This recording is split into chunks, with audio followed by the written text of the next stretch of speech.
Naharap sa patong-patong na kaso ang tinaguriang top 1 most wanted person municipal level matapos hainan ng warrant of arrest sa barangay Sakwil, Conner, Apayao. Ang kabuuan ng report mula kay Patroluman Jesly Sabado. Arestado ng kapulisan ng Apayao ang top 1 most wanted person municipal level dahil sa kasong qualified rape, acts of lasciviousness at sexual assault sa isinagawang operasyon kamakailan sa barangay Sakwil, Conner, Apayao.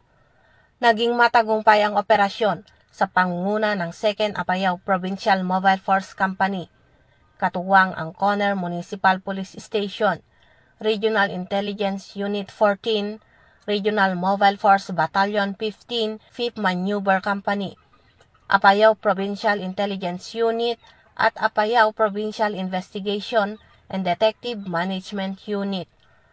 Naaresto ang suspect sa bisa ng warrant of arrest na inisyu ng presiding judge ng Regional Trial Court Branch 26 sa Luna, Apayao, kaugnay ng nasabing mga kaso na walang inirekomendang piyansa.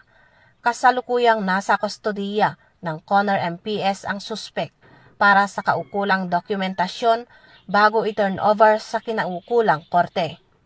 Mula dito sa probinsya ng Apayao, ako ang inyong PNN correspondent, Patrolwoman Jesly Sabado, lagad ng batas, tagataguyod ng Balitang Pulis.